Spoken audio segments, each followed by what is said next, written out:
What is up, everybody? Welcome back to the Toma Tudito Boxing Show, and I am fresh back from having been invited, luckily, having the opportunity to go cover a local event. It took me, not so local, it took me 3 hours or so to get to this event out in the Phoenix area. The event was hosted by a local promoter of the Phoenix area known as Sol Promotions, and the head of Sol Promotions, Gabriel Balderrama, whom I reached out to, gave me the opportunity to go cover their event live. And I couldn't be more grateful. I'm very appreciative that they considered me. This is a small platform, a small show. As you guys know, those of you that have been with me from the beginning, we are pushing 260 episodes now on the podcast. Everything's been pretty much audio. And yeah, so although we have a lot of downloads, we don't have a big social media presence per se.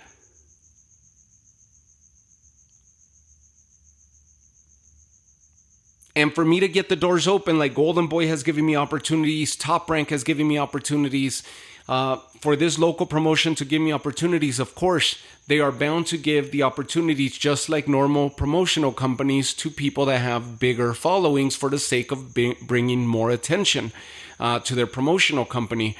So I'm always grateful and thankful whenever the doors are open to the Toma Tudito Boxing Show, when we're able to be there in person and you want to do right by them. It was at a small venue, the American Royal Palace out in Phoenix, Arizona. And Del Sol Promotions focuses on bringing up-and-coming fighters, new fighters, several fighters that were turning pro on that night, or that turned pro and were fighting for the very first time as pros this past Saturday night, such as the Sin City Sicilian Phillip Vella, who had a great amateur record, I believe 150 plus fights, has trained with some of the biggest names, based out of Vegas. So he knows the Vegas circuit very, very good.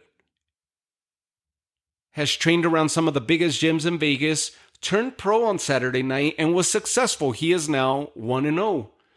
A young lady that Del Sol Promotions was also pushing was a young girl by the name of Alicet Valerio, who has come up through the local circuits within the Phoenix area as an 8-year-old. I believe she began boxing.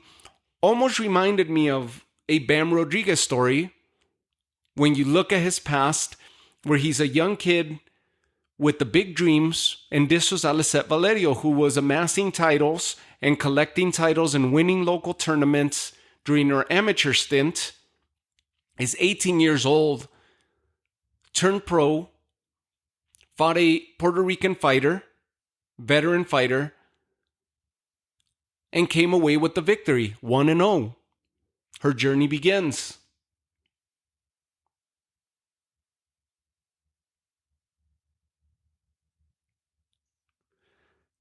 There's a big heavyweight who was 1-0 on this night. He was the co-main event. He fought Cedric Stevenson, and this is Big Sergio Hernandez, who is now 2-0. Got the decision win over Cedric Stevenson. A very entertaining fight. This guy is a cruiserweight who fought at heavyweight now.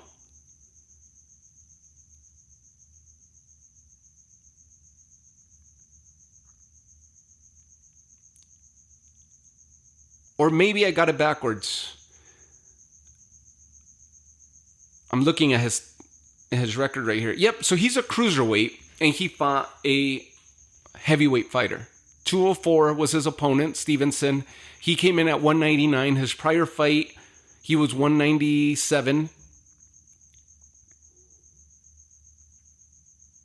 So he's a cruiserweight who is right there, on the verge of crossing over to heavyweight status. He's a big body with big power. And all I could think of when I was watching him fight was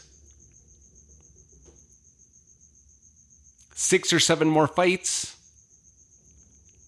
And I would love to see him against Richard Torres. And you guys know I've been a big proponent and I'm a big follower and a big fan of Richard Torres, who's out with Top Rank, silver medalist in the Olympics, who is reminded me a lot of Big Surge when I was watching him, of Hernandez when I'm watching him here this past Saturday night, because Torres is going to have his work cut out for him. He's a shorter, smaller fighter for the heavyweight division. He's more of a true cruiserweight, but is fighting at heavyweight. He's lean, he's wide-shouldered, he punches hard, very good punch selection, but we saw what happened when he fought for that gold medal in the Olympics against, not only was he the underdog when he was fighting a pro boxer in the Olympics,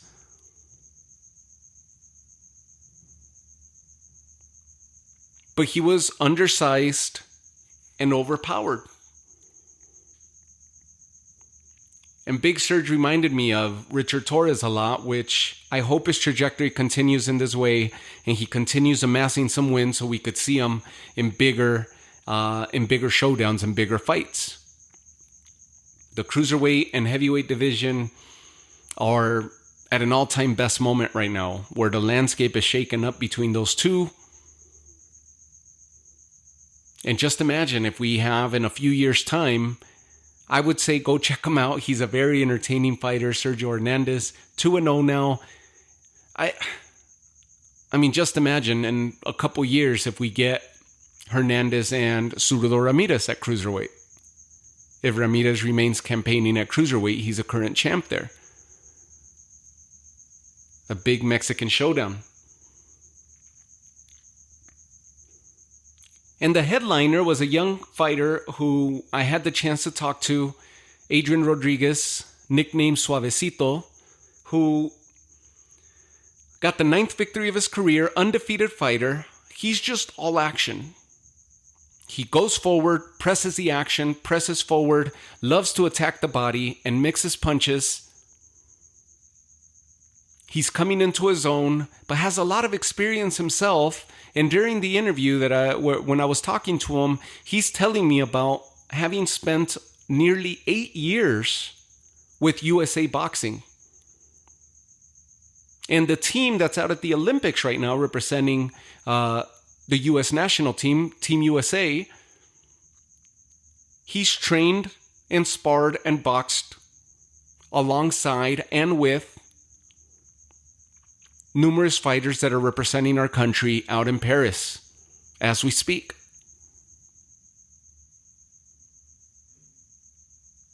So he headlined this event for Del Sol Promotions, 9-0, 5 knockouts to his credit, who's coming into his own, still finding his groove as a pro, versus that of as an amateur, where he had over 100 fights. Very, very humble, honest young man. And so I managed to get several interviews from this night. And you could find them on the YouTube channel. I got to talk to Adrian Rodriguez. There's another young man by the name of Fabian Rojo and Danny Barrios, who did not perform on this night, but have fought under this promotional banner of Del Sol Promotions in the past, and have, in a way, made a name for themselves through this promotion to get themselves into bigger cards. The reason I'm bringing them to, check those interviews out that I got with them. Both of these fighters are going to leave a mark in the sport of boxing. Fabian Rojo also sits at 9-0. He campaigns at welterweight. And more recently, if you don't recognize the name, or if he sounds somewhat familiar but you can't pinpoint, well, you saw him on the undercard of Bam Rodriguez and Gallo Estrada. He fought at the Footprint Center at the end of June, came away with a sensational victory to get his 9th victory by stoppage, and was televised by DAZN. That was a big card. That was his biggest fight to date. And now he's made it into a Matchroom event. All because of the way he's performing under the smaller banner in Del Sol Promotions. So there's a purpose for these promotional companies. And that's one thing that you guys know from everything I tell you guys from this episode since its inception is go support your local boxing community. The local events, whether it's amateur or the up-and-coming fighters that are pro, the journeyman fighters. This will only help the sport grow within your area, but go support these boxers that they're not household names yet, but they will be within a couple years' time. That's the story with Fabian Rojo. Adrian Barrios was on the co-main event. The other fighter I'm mentioning, I got an interview with him. He fought as super bantam with plans of dropping down to 118 pounds. He got the first loss of his career in a fight where many thought that he won. The crowd on hand thought that he had done enough to have won. I was there that night. And many thought that he did enough to have won that fight. There was a little showboating down the final stretch and so forth where he got really comfortable thinking that he had secured the fight. And then the judges end up rendering the decision for the opponent. The opponent was a fighter out of the Robert Garcia camp.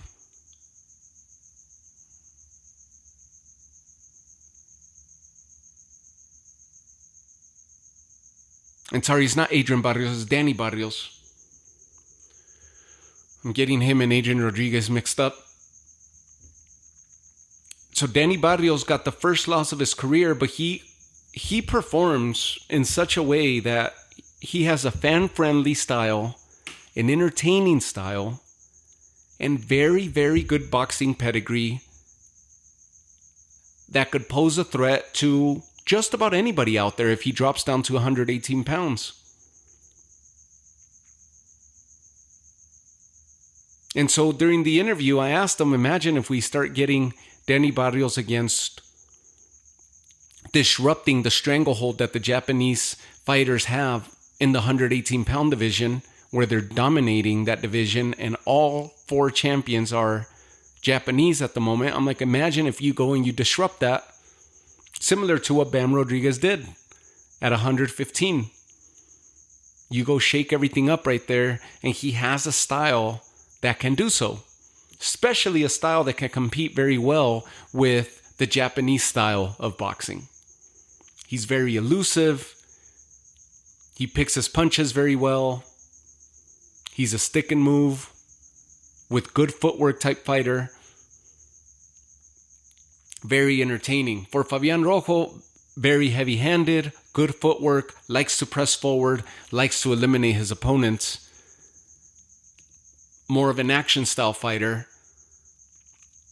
Two fighters who have competed under this banner in the past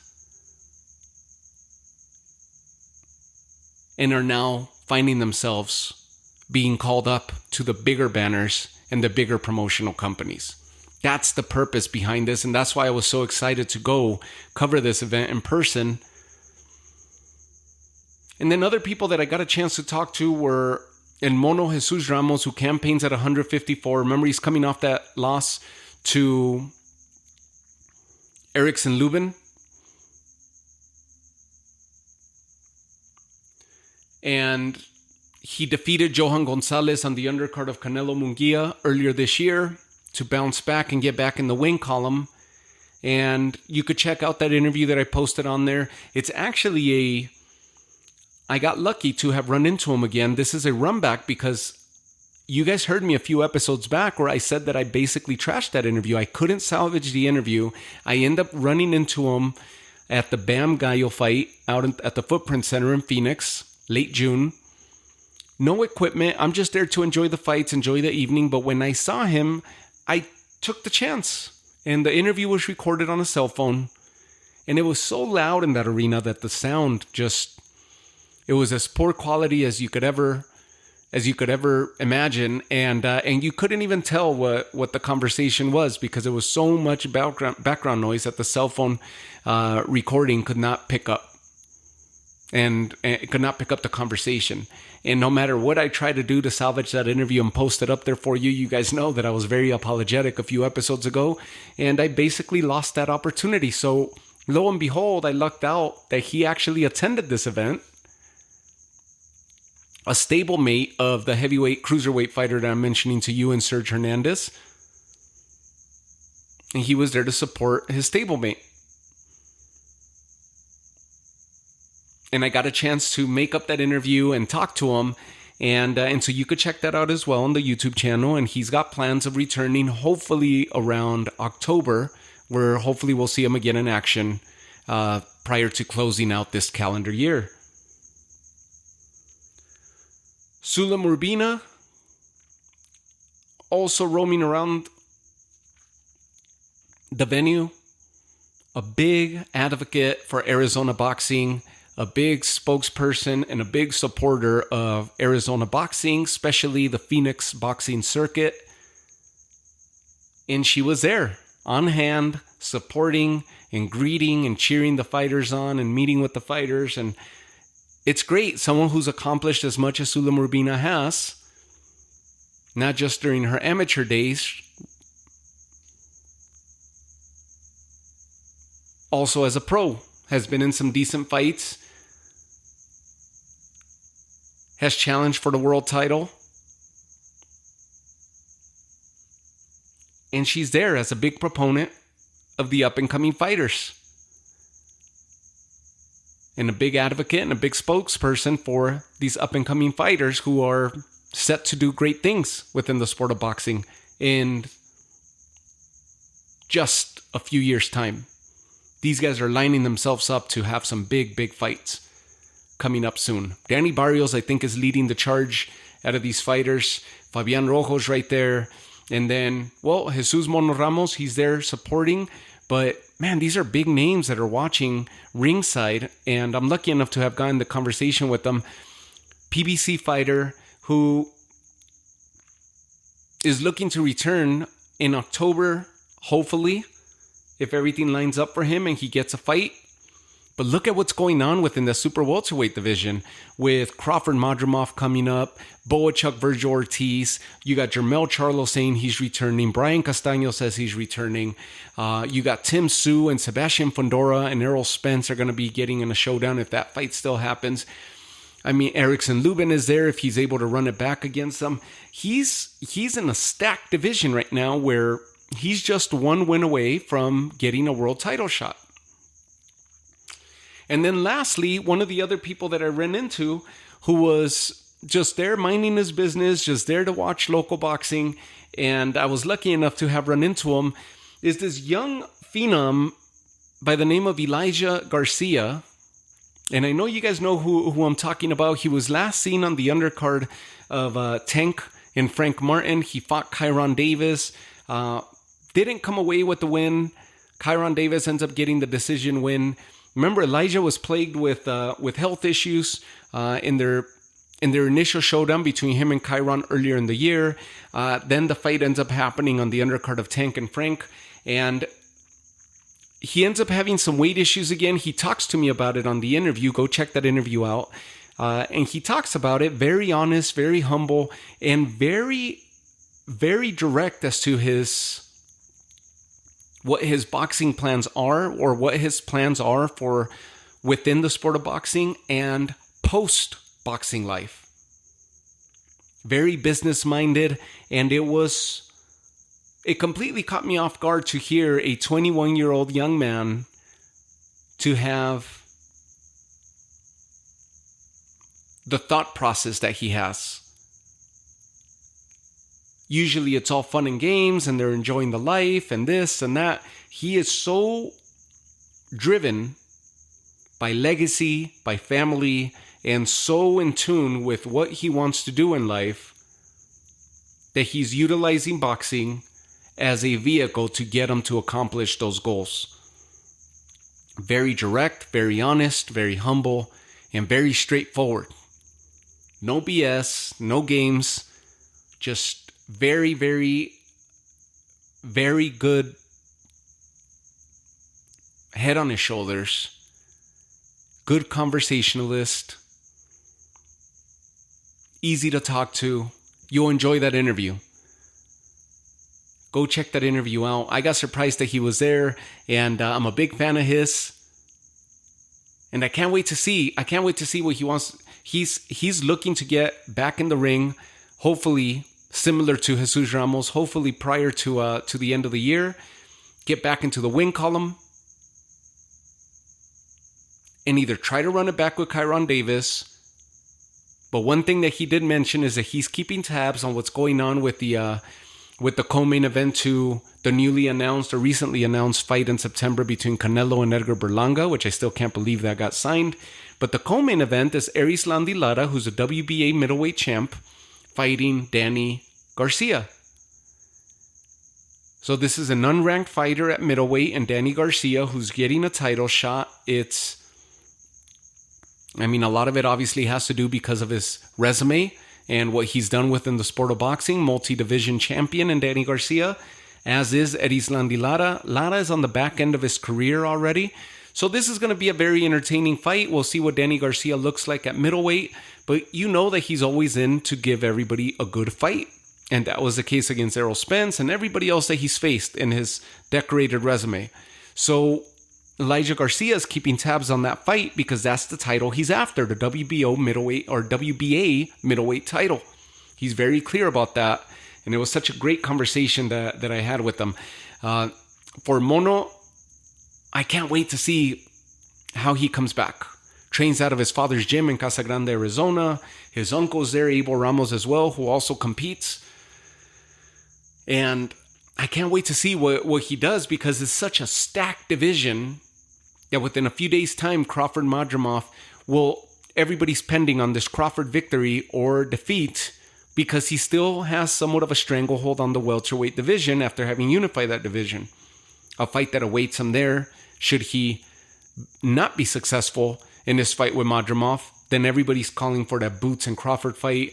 You got Brian Norman Jr., who recently beat Santillan for the WBO title. He's got the interim version, waiting to see if Crawford's going to become a 154 WBO champion. If he does, Brian Norman Jr. is going to be elevated to full status at welterweight. Teofimo Lopez calling for Crawford, Crawford calling for Canelo, Virgil Ortiz calling for Crawford. He's going to have his hands full with Boachuk. And so everything. And then Sebastian Fondora is the unified champ at 154.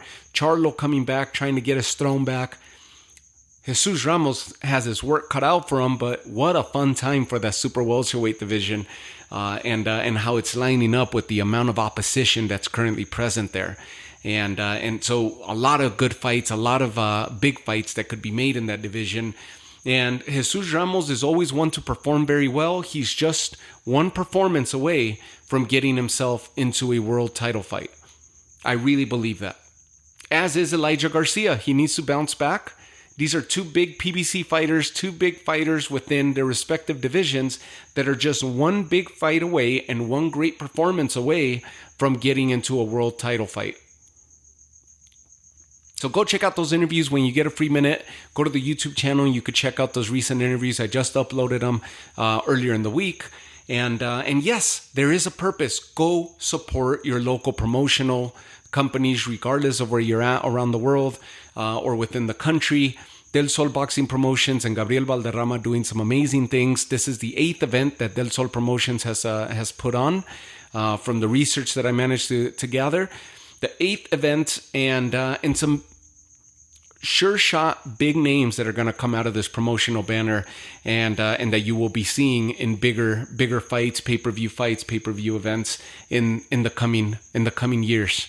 So awesome time. I had an amazing time, well organized and well run. The whole event completely different than these big arena, big stadium type events because this is a close knit type event, almost like the casino type events, but this was at a small venue, similar to what you experience at the casino type fights. But it was so well run and so organized that it was refreshing, and it was cool to see that, and I was very impressed and very thankful that I got the invite to attend there. So check them out, Del Sol Boxing Promotions. They're all over social media. Check them out, and then. And check out those interviews, and then you'll do some research on these boxers that I'm mentioning to you if you're not familiar with them, and you're going to fall in love with what they're doing within the boxing ring, and they got all the promise in the world. The upside is definitely riding high for each of these boxers. So I'll leave you guys with that. Thank you guys again for tuning in, for the continued support, and I'll talk to you guys all on the next episode. Take care.